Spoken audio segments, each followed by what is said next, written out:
The candles had not yet been lit when the horse screamed. It came from the far barn, past the orchard, a sound too raw for the polished evening already gathering at Ashkam House. Silk rustling in upstairs rooms, carriages rolling up the gravel drive, a fiddle being tuned somewhere behind the kitchen wing. For one long moment, nobody in that grand house moved. Then a woman in mourning gray, standing utterly still at her bedroom window, set down her hairbrush and walked out without explanation, past her startled maid, down the back stairs, into the cooling Virginia dusk, toward a sound the rest of the county would have politely ignored. That woman was Geneva Ashkam, and before this night was finished, she would humiliate every man of standing gathered beneath her chandeliers, and offer her hand instead to the one person nobody thought worth watching.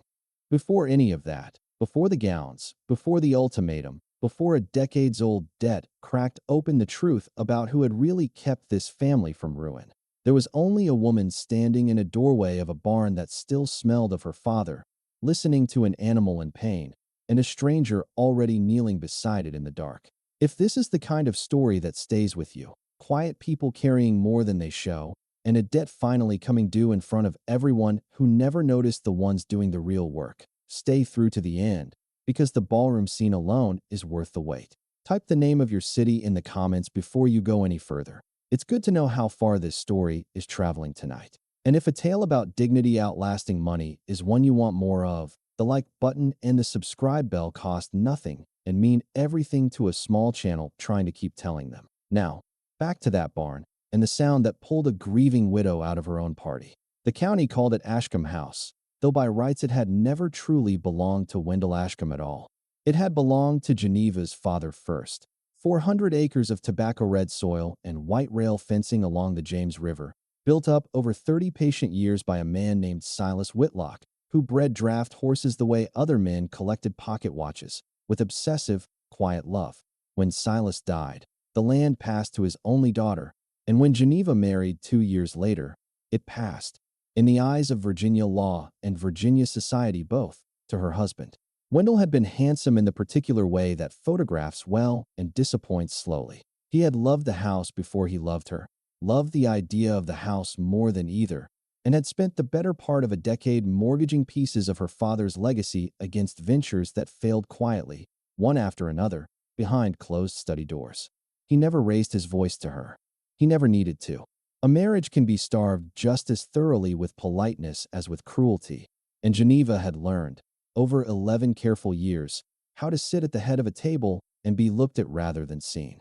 He had died in March, thrown from a Greenbroke stallion he'd bought against every piece of advice his own stable manager had given him, a man trying to prove something to guests who had already gone home. Geneva had worn black to the funeral and had felt, beneath the veil, something closer to exhaustion than grief, and then had spent the months since learning, ledger page by ledger page, exactly how much of the house that had outlived 3 generations of her family now belonged to men who were not her family at all. Chief among them was Emery Bancroft. He arrived at Ashkam House 3 weeks after the burial with a black hat in his hands and sympathy arranged carefully on his face, and he had not really left since. Bancroft owned the largest bank within 40 miles, half the warehouses along the river landing, and an opinion of himself that required constant, gentle correction from no one, because no one in the county dared offer it. He was not an unhandsome man. He was worse than that. He was patient, and patient men who want something are the most dangerous kind. He had begun, within a month of Wendell's death, referring to Geneva in mixed company as though a wedding date were simply a matter of scheduling, a formality delayed only by decorum. What none of the assembled sympathy cards or careful dinner invitations mentioned, what only 3 people in the entire county actually knew, was the paper Bancroft held in a locked drawer in his study. A promissory note bearing Wendell Ashkam's signature, secured against the house and the land beneath it, due in full on the night of the harvest gala that the county held every autumn. In the very ballroom where Geneva now stood arranging chrysanthemums with hands that would not quite stay steady.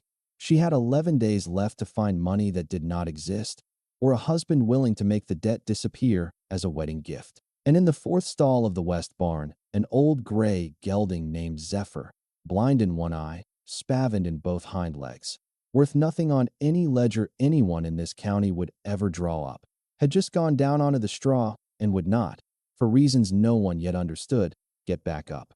The man who found him first was not supposed to be in that barn at all that hour. Torrin Vance had been hired 8 months earlier, in the quiet aftermath of Wendell's funeral, when half the household staff had already begun looking for other positions rather than wait to see whether the widow would keep the farm at all. He had come with no letters of recommendation, only a name spoken low by an old trader at the river landing. Good with difficult stock, keeps his mouth shut, doesn't drink, and Geneva, desperate and grieving and past the point of caring what county gossip made of hiring a stranger nobody could properly place, had given him a room above the tack shed and told him the horses were his to manage as he saw fit. He was younger than she'd expected and said almost nothing at the interview beyond what was necessary, answering her questions with the barn floor more than her face, hands scarred in a way that told their own history without volunteering it. In 8 months, he had said perhaps 40 words to her total, most of them about feed schedules and hoof rot, and yet every animal on the property had grown calmer, glossier, easier in the mouth, since he'd taken the stable in hand, a fact the county's horse traders had begun, cautiously, to notice. Zephyr had been Silas Whitlock's own horse, once, the last living creature on the property who remembered her father's hands on the halter rope, his voice at dawn feed. The eye had been lost to an infection years before Geneva's marriage. The hind legs had gone stiff with age and hard use, pulling wagons through 2 decades of harvests. He pulled nothing now. He earned nothing now. When the estate's overseeing committee, 3 men appointed, in the tangled way of Virginia inheritance law, to advise the widow on matters beyond a lady's competence, had reviewed the farm's assets that spring, they had circled Zephyr's name in the ledger with a note that still made Geneva's jaw tighten to remember. No commercial value. Recommend disposal prior to gala for pasture economy. She had told them no. She had not explained why. She did not owe them an explanation, though the look on the eldest committeeman's face had made clear he believed otherwise. Now she crossed the barn aisle in her dressing gown, gravel biting through thin slippers, and found Torrin already on his knees in the straw beside the fallen horse.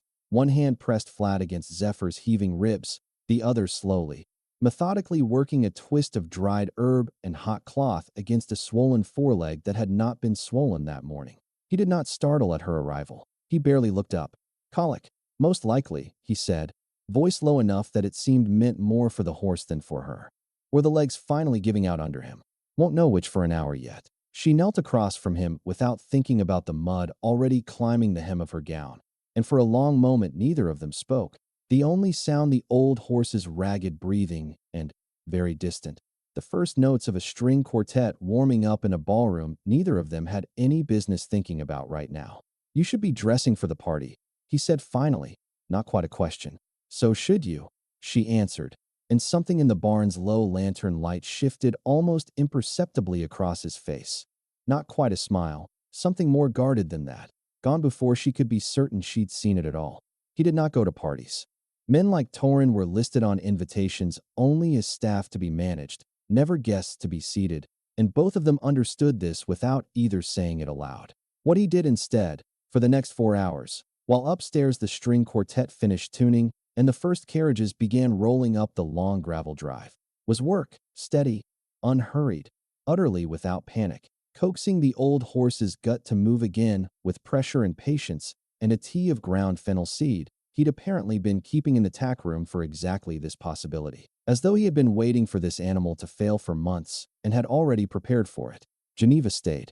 She told herself, at first, that it was only concern for her father's horse. By the second hour, kneeling in straw in a gown she would ruin, watching a man who had said perhaps 40 words to her in 8 months speak constantly and gently to a suffering animal in a voice she had never once heard him use on a person, she stopped bothering to tell herself anything at all. It was well past 9 when Zephyr finally, shakily, rose. It was well past 10 when Geneva, informed by a breathless upstairs maid that the guests had begun to arrive in earnest, and Mr. Bancroft himself was already asking after her, looked down at her ruined slippers and her straw-flecked gown, and, for the first time since her husband's funeral, laughed, short, startled, entirely without permission from the woman she was supposed to be that night. Torrin did not laugh with her. He watched her go with an expression she could not read in the lantern light. one that would return to her, unbidden, at several points over the following hours. Every time Bancroft's hand found the small of her back a fraction too familiarly. Every time a committeeman's wife asked, with too much sweetness, whether the widow had given thought yet to remarrying before the gala's debt matter grew any more complicated. What none of them knew, not Bancroft, adjusting his cravat in a hallway mirror 3 doors down. Not the committeemen already circling the punch table with their private calculations. Not even Geneva herself, hurrying up the back stairs toward a bath that would have to be quick and a gown that would have to hide what the evening had already done to her. Was that the stable hand now walking back alone toward the barn, checking once more on a horse that was, by any reasonable accounting, worth nothing at all, had spent that same evening quietly working through every ledger page Geneva had left, unlocked and unremarked, on the study desk for the past 3 weeks. He had not been asked to look. He had looked anyway.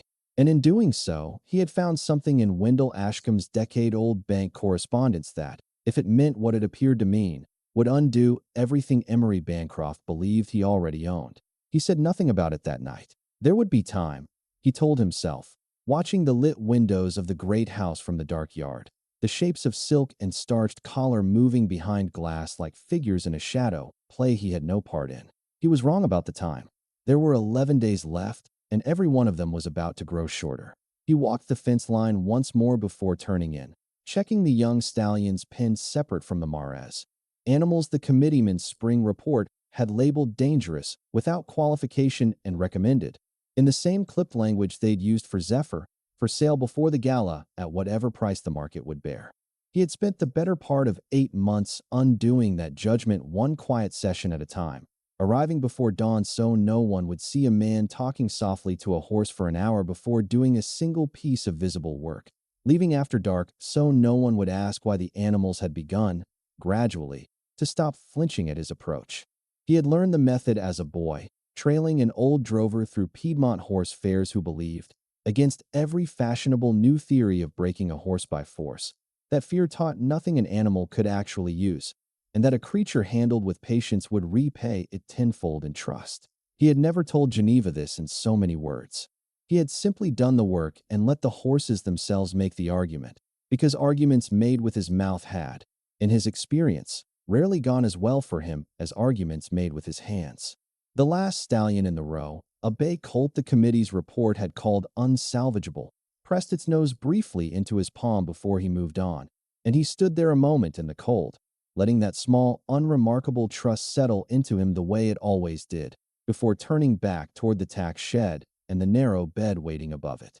The gala itself, when Geneva finally descended the wide staircase 40 minutes late, her hair still faintly damp beneath its careful pins, unfolded exactly as county galas always did, which was, she was coming to understand, precisely the problem. Ashkam House had not seen a room this full since her wedding. Candles burned in every sconce. The long dining hall had been cleared of its table entirely and given over to dancing, its floor polished to a shine that reflected chandelier light like water. The terrace door stood open to a warm September evening thick with cricket song and the smell of late roses. 50 of the county's most established families moved through the rooms in their best silk and their sharpest opinions, and Geneva, receiving them one by one at the base of the stairs, understood within the first 10 minutes exactly what kind of evening this had been engineered to become. It was not a gala. It was an auction, dressed carefully in lace. Bancroft reached her before the second course had even been announced, resplendent in a dark coat that had clearly been tailored with this exact evening in mind, and did not so much greet her as claim her, his hand settling at her elbow with the easy proprietary confidence of a man who has already decided how a story ends and is merely waiting for the other characters to catch up.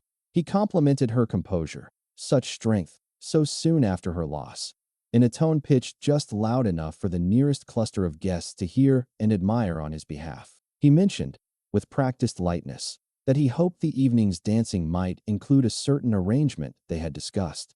They had discussed no such arrangement. He had informed her of one, in his study, 3 days prior, over tea she had not wanted and had not been permitted to refuse gracefully. The promissory note, he'd explained then, hands folded with the calm of a man delivering good news, need not become a public embarrassment for either of them. provided the first dance of this year's gala, witnessed by everyone whose good opinion mattered in this county, went publicly, unmistakably, to him. A symbol, he'd called it. A gesture the whole community could read correctly. An engagement announced without the inconvenience of a proposal. A debt collected in humiliation rather than currency, which cost him nothing and cost her everything. She had not answered him then, and she did not answer him now, only inclined her head in the specific, practiced way a widow learns for deflecting exactly this sort of public claim. Enough grace to avoid scandal, not enough warmth to grant permission, and moved deeper into the crush of guests before he could press further. Behind her, she felt rather than saw the three committeemen watching the exchange with the quiet satisfaction of men whose arithmetic was working out precisely as planned. She danced, over the following hour, with men whose names she would not remember by morning. A judge's son with damp palms, a tobacco factor twice her age who spoke exclusively of his own holdings, a young lieutenant on leave who at least had the decency to look bored by the whole arrangement too. Each dance was a transaction disguised as courtesy. Each conversation circled, eventually, back to the same unspoken question hanging over the entire glittering room. When would the widow finally choose someone, and would it be sensible? Between dances, a cluster of the committeemen's wives cornered her near the punch table with the particular gentle cruelty reserved for women assessing another woman's usefulness. They asked, in tones dressed as concern, whether she had given proper thought to her prospects. A widow of means could not remain unattached indefinitely without inviting talk, and surely a woman of her age understood that sentiment was a luxury the estate's debts did not permit her to indulge much longer. One of them, older and blunter than the rest, remarked that it was a mercy the late Mr. Ashkam had left no children, since a fatherless heir would only complicate whichever sensible arrangement the widow eventually settled upon.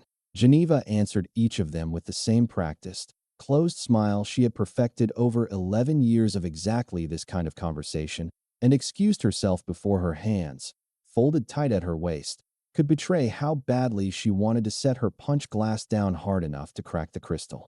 Outside, past the terrace doors, past the reach of chandelier light, the barn windows glowed faint and amber against the dark, and more than once, turning through a formal reel with her hand trapped in some gentleman's damp glove, Geneva found her gaze drifting there instead, toward the one light in the whole gathered evening that asked nothing of her at all.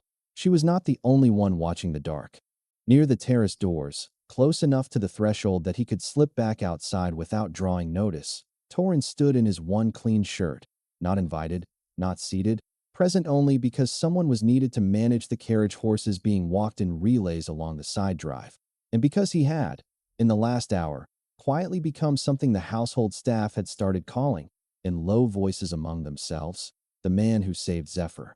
He was not dressed for this room and made no pretense otherwise. He watched Geneva move through it the way a man watches weather he cannot control, carefully, without expression, ready.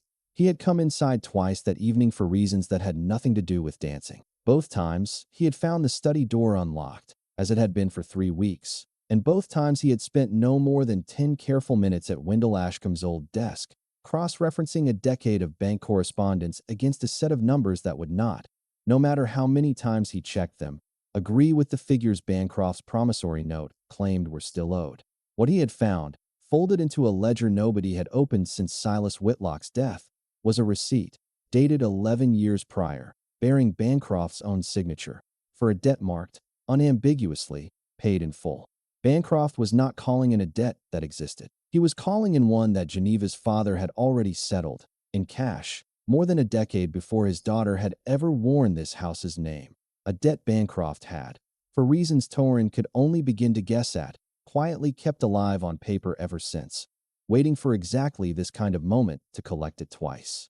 He had told no one yet. He told himself it was because he needed to be certain, needed the lawyer he'd already sent word to in town to confirm what the numbers seemed to say before he handed a grieving, cornered woman a piece of information that could either save her or, if he was wrong, destroy what little trust she'd extended him. He told himself this, standing near the terrace doors while the first dance's opening notes began to gather in the string section, and did not entirely believe his own reasoning, because the truth sitting harder in his chest was simpler and less noble than caution. He was afraid. not of Bancroft, of what it would mean. Once the truth came out and the debt dissolved and Geneva no longer needed saving from anyone, for a stable hand with scarred hands and no letters of recommendation to still matter to her at all. He had sent his message to Elias Prentice 3 days earlier with hands that would not quite hold the pen steady, unsure even as he sealed it whether he was doing right by Geneva or simply arming himself against a fear that had nothing to do with her at all. The old fear, worn smooth from years of handling, that men who worked with their hands were permitted to be useful and never permitted to be believed. His mother had been useful for 19 years in that house before its ledger closed over her name like water over a stone, and he had carried the shape of that closing with him every day since, into every job that asked him to notice more than he was paid to say. He did not know, watching Geneva move now through a room built entirely to remind her whom she belonged to, whether tonight would end the same way. He only knew that this time, unlike the last, he had chosen to look at the numbers instead of away from them, and that whatever came of it, he intended to still be standing here when it did. The fiddle found its opening phrase. The floor began, gradually, to clear for the dance. Every person in that room understood was not merely ceremonial, and Bancroft, smoothing his coat front with 2 fingers, turned from the punch table toward the widow at the center of the room with the unhurried confidence of a man collecting exactly what he'd been promised. The room did not so much go quiet as narrow.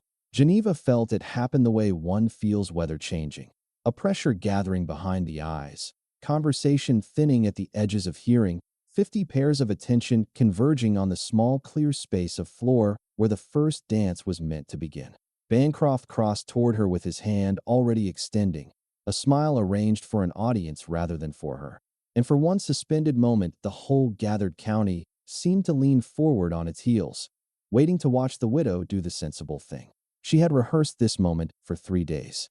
She had told herself, lying awake in the too large bed she had shared with a husband who'd never really seen her, that there was no version of this evening where refusing Bancroft in front of the entire county did not end in ruin. The mortgage called, the house sold from beneath her, everything her father had built handed over to men who would carve it into parcels and never once wonder whose hands had actually kept it alive. She had told herself that survival sometimes required exactly this kind of small, humiliating surrender, and that a woman who had already buried her own feelings once could certainly manage it a second time.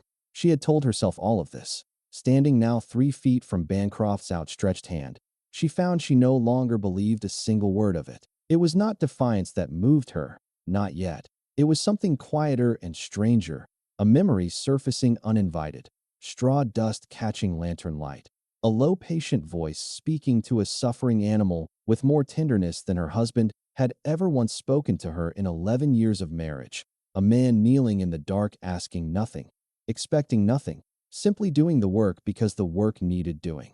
She thought of the ledger she had left unlocked on the study desk, without quite admitting to herself why, of the ache in her own chest every time this county reduced her to an asset changing hands between men who had never once asked what she actually wanted. She looked past Bancroft's shoulder, toward the terrace doors, toward the one figure in that entire glittering room who was not waiting for her to perform anything. Bancroft's hand was still extended. The fiddle held its opening note, suspended, waiting.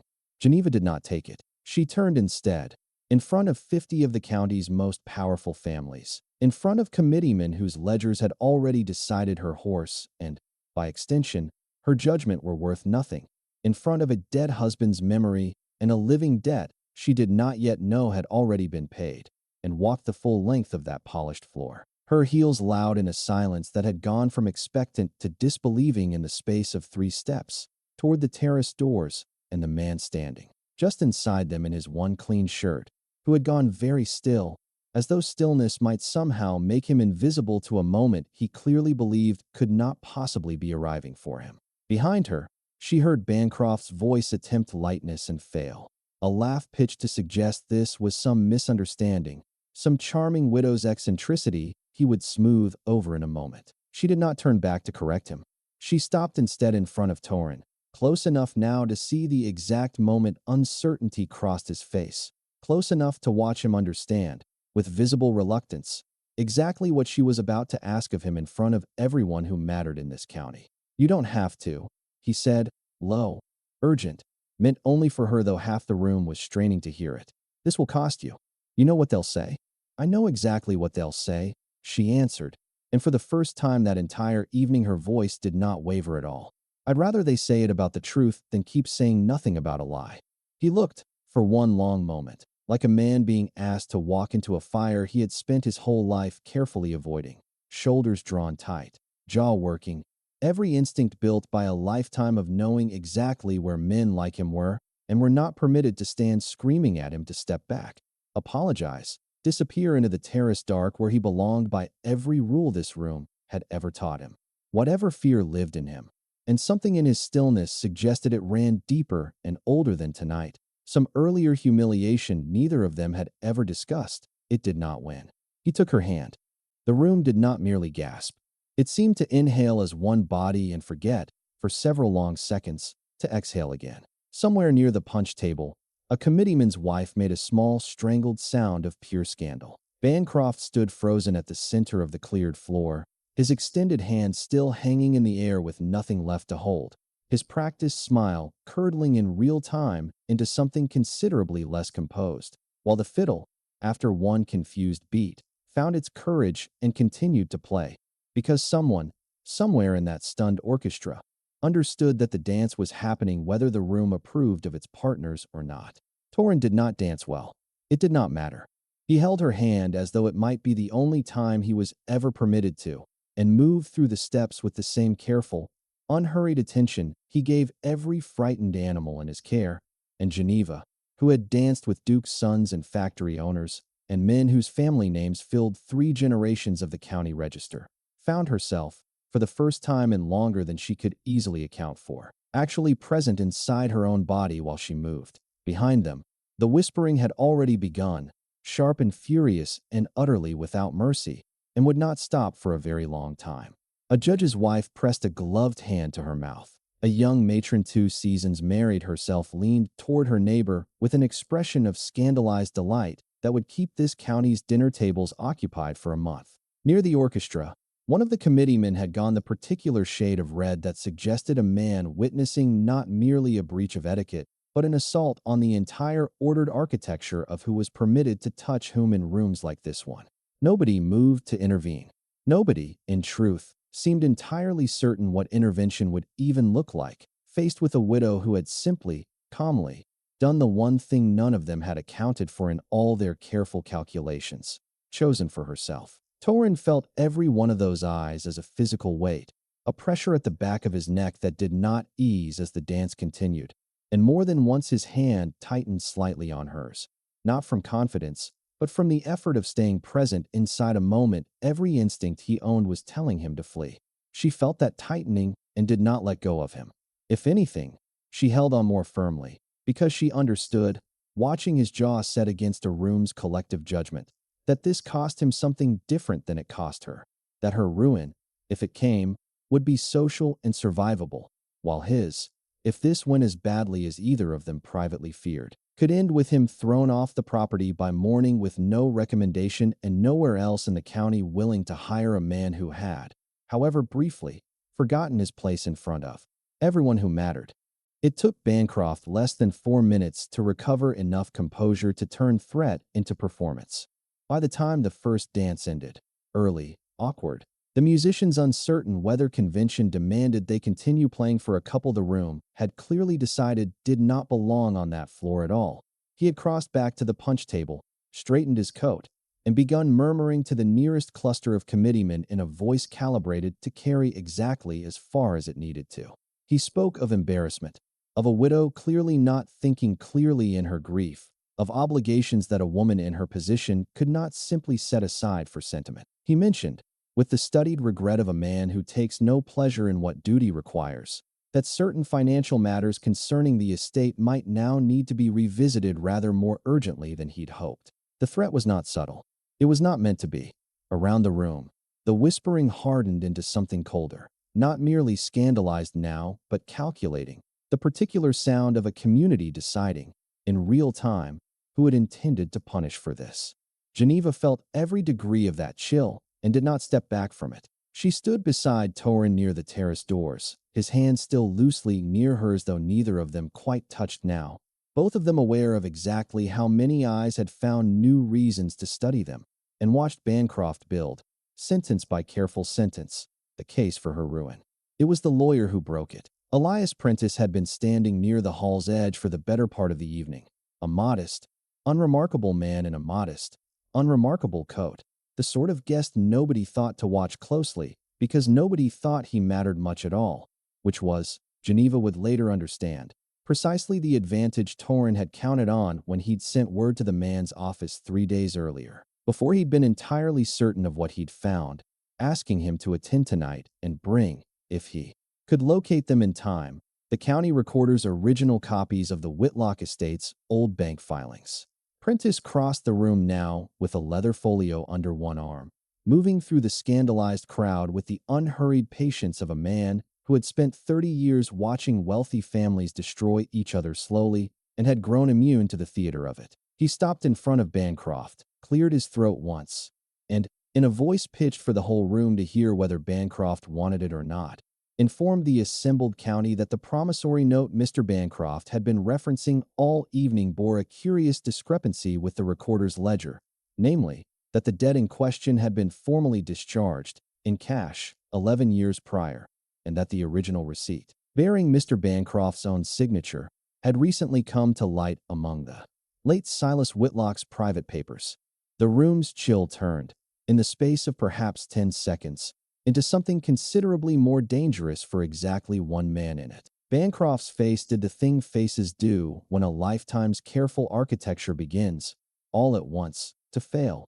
A flicker of genuine alarm before the mask reassembled itself into outrage, into a hurried claim of clerical error, of records misfiled, of a misunderstanding easily corrected in private rather than paraded before decent company. Nobody in that ballroom appeared inclined to grant him the privacy of correcting it quietly. 50 of the county's most influential families had just watched a respected banker attempt to collect, in full public view, a debt he had already been paid, and worse, had apparently used that phantom debt for months as leverage over a grieving widow's hand.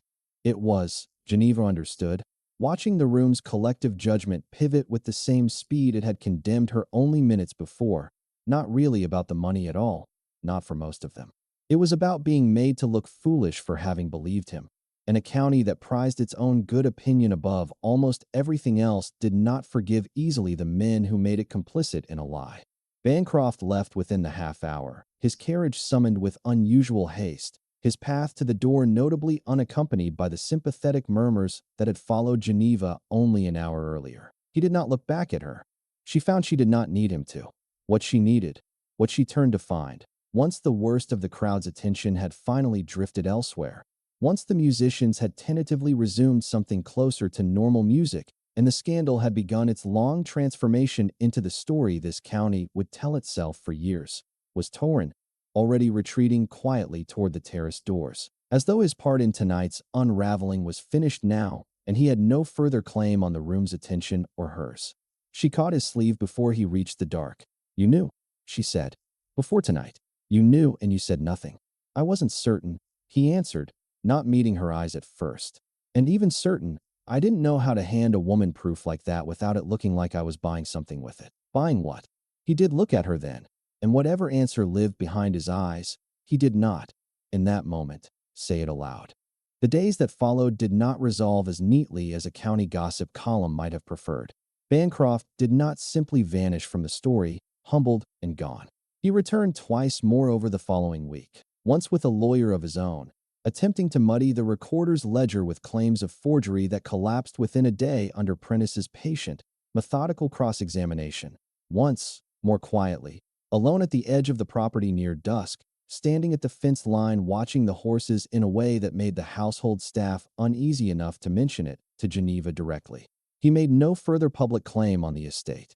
He did not need to say anything for the threat to remain legible in the stiffness of his posture, the particular way his bank began, in the weeks after, quietly calling in smaller loans held by two of Geneva's tenant farmers, men with no connection to the gala scandal at all except that everyone understood, without it ever being said plainly, exactly whose disfavor they were now paying for. It cost her, choosing Torin that night, exactly what she had expected it to cost, and some things she had not. Invitations to the county's smaller gatherings thinned first, politely, with excuses about limited seating that fooled no one. Then the committeemen, stripped of the leverage Bancroft's false debt had given them, but not stripped of their opinions, began raising new objections at every advisory meeting, questioning her competence, her judgment, her fitness to manage 400 acres without a husband's steadying hand, in language that made unmistakably clear which particular hand they'd expected and resented losing. Two of the older families who had known her own mother stopped calling altogether. A shopkeeper in town, who had extended her family credit for 2 generations, began, without explanation, requiring payment on delivery. One of the tenant farmers, a widower named Cassius who had worked Ashkam land since before Geneva was born, came to the house himself one gray afternoon to explain, with his hat turned over and over in his hands, that Bancroft's bank had called his loan due in full with no warning and no room for negotiation, and that he did not know, without more time than the bank was willing to give him, how he would keep his family in the small cottage they had lived in for 11 years. Geneva sat with him at the kitchen table for the better part of an hour, working through numbers that did not comfortably resolve, and in the end extended him, from the estate's own thin reserves, exactly enough to buy him the season he needed, a decision the committee, when they learned of it, called reckless, and which she did not regret for a single day afterward, whatever it cost the ledger. It was a small mercy, set against a debt that had never been legally hers to forgive, but it taught her something she had not expected the scandal to teach her at all, that the county's disapproval, once she stopped needing it, weighed considerably less than she had spent 11 years assuming it must. None of it broke her, though several nights it came close enough that she sat alone in her father's old study long after the household had gone to sleep, the ledgers spread before her, wondering with a tiredness that went bone-deep whether dignity was truly worth this particular price. It was Odette, the housekeeper who had served the Whitlock family since before Geneva was born, who found her there one such night and said, without much ceremony, that a woman who spent 11 years disappearing to keep a marriage comfortable for everyone but herself had earned the right to be talked about for once doing something that was actually hers. Torin, for his part, did not attempt to claim any credit for what he had uncovered, nor any particular place in the household beyond the one he had already occupied for 8 months. He kept to the barns. He kept, if anything, more carefully to himself than before, as though the dance and everything it had unraveled had frightened him more than it had frightened her, as though he had spent that whole public evening bracing for a punishment that never quite arrived and did not yet trust that it wouldn't, eventually, catch up to him anyway. It was in the 3rd week after the gala, mucking out Zephyr's stall in the gray early light before the rest of the house had woken, that Geneva finally asked him the question she had been circling since the terrace doors. "Why did you look at the ledgers at all?" she said. "Nobody asked you to." He kept working a moment before answering, the way he answered most things, letting the silence do part of the talking first. "Because nobody else was going to," he said finally. "Every man in that ballroom had a reason to leave the numbers exactly where they were. I didn't." "That's not a full answer." He straightened then, resting the pitchfork against the stall wall, and for once did not look away from her. "My mother worked a house not much smaller than this one," he said, for a family that decided, when the debts came due, it was cheaper to let her take the blame than admit whose signature was actually on the losses. "I was 11. I watched them do it, and I couldn't do a thing about it. I told myself, watching, that if I was ever close enough to stop something like that from happening to somebody else, I would." It was the most he had said to her at once in 8 months, and it explained, in a handful of sentences, both the silence he carried and the particular stillness with which he had stood at the terrace doors the night everyone in that room had waited to watch him fail. "You could have told me that 8 months ago," she said, gently.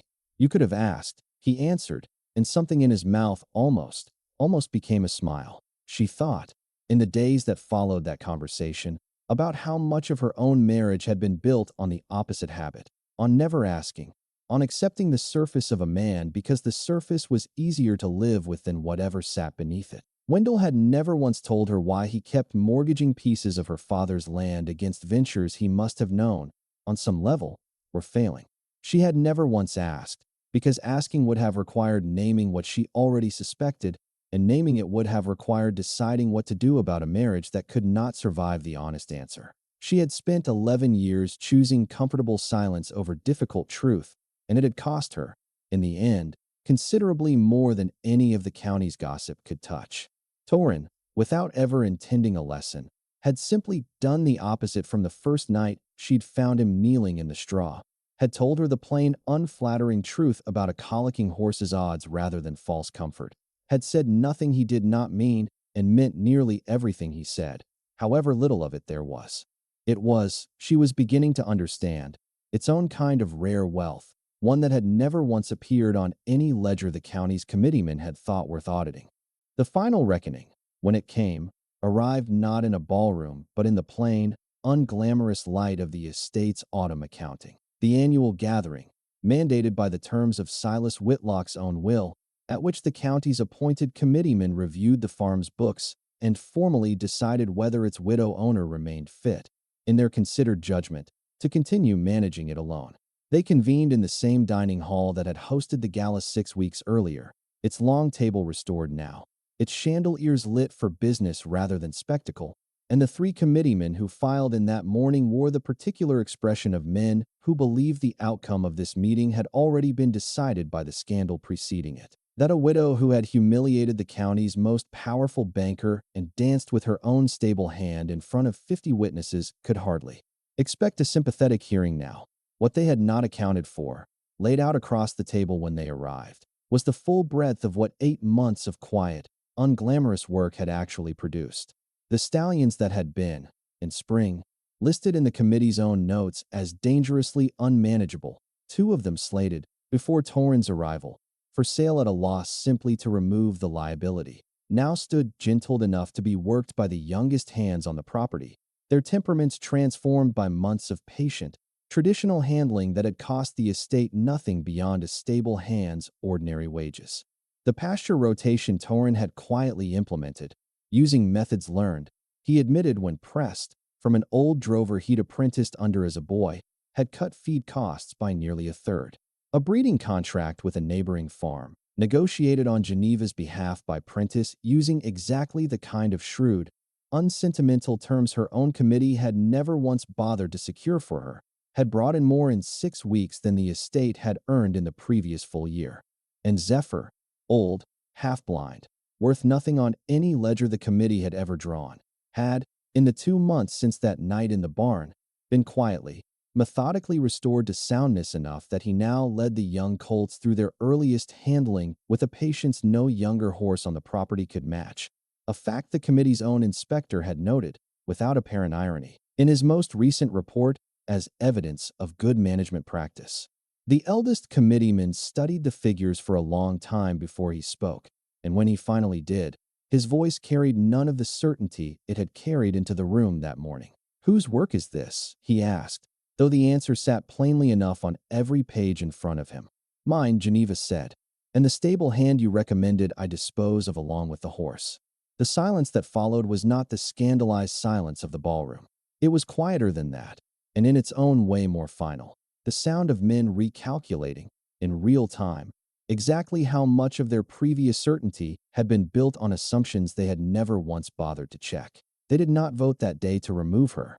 They did not, in fact, ever seriously attempt it again.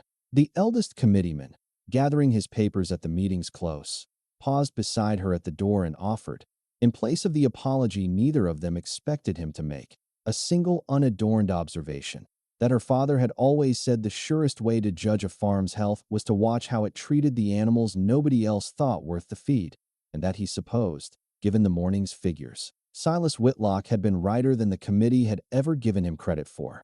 It was not warmth, exactly.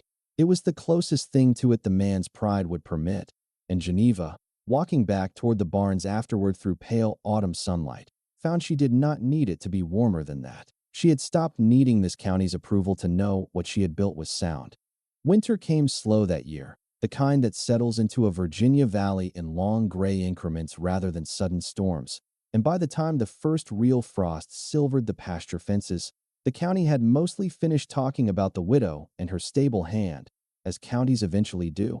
moving its appetite for scandal on to some newer disgrace belonging to someone else's family. What remained, after the talk faded, was smaller and steadier than anything that had happened in that ballroom. Torrance still slept above the tack shed.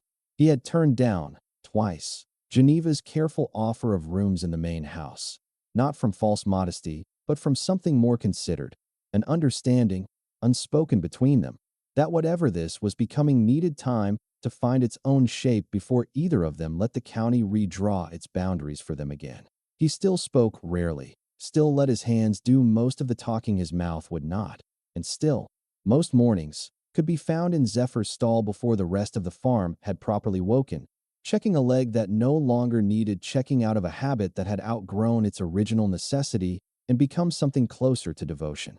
Geneva had stopped waiting for the county's approval sometime around the second frost. She managed the ledgers herself now, in her father's old study, with Prentice's counsel rather than the committee's oversight, and found in the work a satisfaction she had never once located in 11 years of being merely presided over. She wore, that winter, considerably less black than propriety technically permitted, and found that the sky did not fall in consequence. Cassius paid back what he owed her before Christmas, in installments she had not asked for and would gladly have waived, and left, tucked beneath the coins on her study desk, a small carved wooden horse his youngest daughter had made with her own hands, a crude, lopsided thing, one ear larger than the other, that Geneva kept afterward on the windowsill above her father's desk, where the morning light found it first each day. Two of the families who had stopped calling after the gala began, slowly, tentatively, calling again once the spring planting made plain that Ashkam land was thriving rather than failing, and Geneva received them with perfect, unhurried courtesy and no particular eagerness to be forgiven, which seemed, more than any argument she could have made, to be exactly the response that finally earned their genuine respect. The committee did not dissolve. It never fully stopped watching her, in the careful, proprietary way old institutions watch anything they have once tried and failed to control. But it stopped, after that autumn accounting, pretending its watching carried the weight of authority, and settled instead into something closer to grudging deference. Men who had learned, at considerable cost to their own certainty, that the widow's judgment and the stable hands together added up to a farm doing considerably better than any of their careful oversight ever had. On a cold, clear evening in December, walking the fence line together in the particular comfortable silence two people build only after they have stopped needing to fill every quiet moment with words, she asked him, finally, the question she had been circling since the barn that first September night. "Would you have told me about the ledger," she said, "if I hadn't asked you to dance?"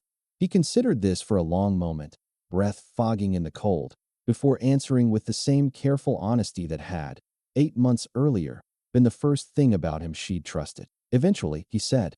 "I'd like to think eventually. But I won't pretend the dance didn't make it easier. It's a hard thing, telling a woman the truth when you're not sure yet what she thinks you're worth." "And now," she asked, "what do you think I think you're worth?" He did not answer with words at all, that time. He simply reached over, in the last gray light of a Virginia winter evening, and took her hand, the same hand, though neither of them said so aloud, that he had taken once before, in front of 50 witnesses who had believed, for exactly one dance, that they were watching a widow ruin herself. They had not been watching that at all. They had been watching, though it would take the county considerably longer to understand it, the exact moment Geneva Ashkam stopped being anyone's inheritance and started, finally, being the one holding the ledger. There is a particular kind of nobility this county still has not fully learned to name. Not the kind stitched into a family crest or measured out in acreage, but the kind that gets built quietly, in barns before dawn, by people nobody thought to invite to the ballroom at all. Geneva never did marry Bancroft, and never did lose the house he'd tried to take through a debt that had, in truth, been settled and honored years before he ever thought to weaponize it again. What she found instead, in the wreckage of one scandalous dance, was something her first marriage had never once offered her, to be looked at not as an asset changing hands, but as a woman whose judgment, however inconvenient to the men around her, had been right all along. If a story about quiet loyalty outlasting loud money moved something in you tonight, say so in the comments. Tell us where you're watching from. And if you'd like more of these, stay close, subscribe, and we'll bring you the next one soon.